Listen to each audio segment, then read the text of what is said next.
Please get ready for dictation of an exercise number 25 from Progressive Magazine of October 2022. It is a very good passage. 5 seconds. Sir, the entire constitutional fabric of our country has been eroded, is being eroded persistently, deliberately, and almost continuously. Our center-state relations are reaching a breaking point.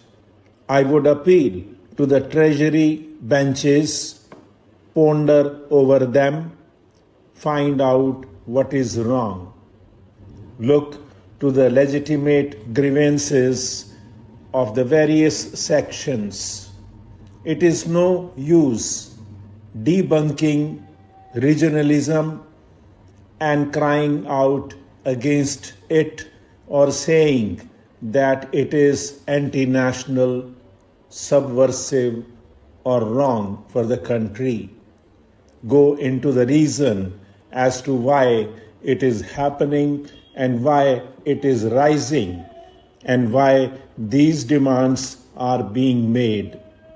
Then only you shall be able to remedy the situation. Merely cursing your fate or cursing the anti-national forces behind them, which are allegedly operating according to you, you shall not get anywhere. What about the judiciary? We find Supreme Court judges are speaking in public against Supreme Court judges. Interference in our judiciary. There has been an erosion of the freedom of judiciary. The executive has taken upon itself powers which have completely ruined the prospect of an independent judiciary in our country. The power of transferring them at the fag end of their career from one corner of India to the other will be used in an oblique manner, as a judge has put it, and for oblique reasons. And it is a threat like the sword of Damocles, which is hanging over their head and ruining all prospects of having a fair hearing for the citizen in the last court of appeal against the executive. I come to the press. In the press, I know there are brave and valiant people. They fought against this black bill and forced the government to take it back, yet the danger is not over.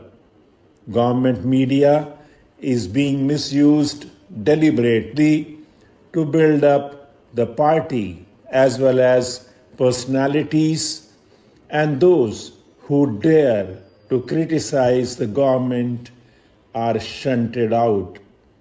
They are refused the so-called plums or assignments, and they have faced occasional repression. What has happened to the Press Commission report? You tabled it on the last day of the last session. After that, we have heard nothing about it. We do not know whether the government are accepting the recommendations, are going to act upon them, are going to implement them. This is one of the most important issues before the country. We have talked horse, Mr. Vice Chairman, in every session about electoral reform. Again, not a word. Last session, we had promised by a number of honorable ministers, Minister of Law and Justice, and the Minister of Home Affairs, that very soon a comprehensive bill shall be brought before the House. There is no indication in this address that something has been done or a bill is being brought before the House. Why don't you consider electoral reforms as the most urgent piece of political business before the country today? Why don't you see that the entire system has been distorted and it needs to be corrected? Coming to the administration, it is on the point of breakdown. It has shown its inefficiency in many ways, but the primary reason for the inefficiency is the constant reshuffle. Every time you reshuffle the cards, you come up with the same old jokers because you cannot have new ones. The same old faces are there. Coupled with this, you have the frequent, arbitrary, unreasonable transfer of officers after 6 months in a place, they are transferred to other places. How can you bring about efficiency in administration with changing ministers engaged in a game of musical changing officers as attendants? That is why the efficiency of the system is going down. And you have in the ranks of the services today a sense of demoralization. Again, I would appeal to the government, please listen to the murmur of discontent among the civil servants. You cannot run the country without the devotion, the dedication, the loyalty, the sincerity, and the patriotism of the civil servants. Can you? And you have neglected them. You have interfered with them politically. You have also permitted the system to be penetrated by or to have linkages with anti-social elements.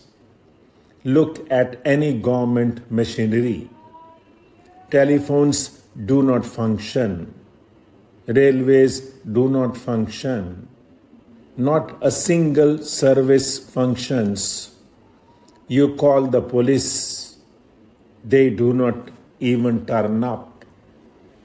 Hanging over all this is the shadow of corruption which is no longer limited to individuals or at the base level, corruption which has been highly centralized, highly institutionalized, which has become well formulated and well organized from the ground and grassroots up to the highest levels in the country.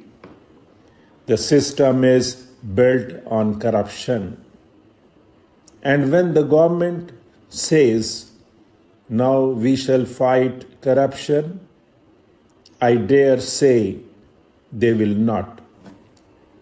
Apart from corruption, there is an air of violence in the country.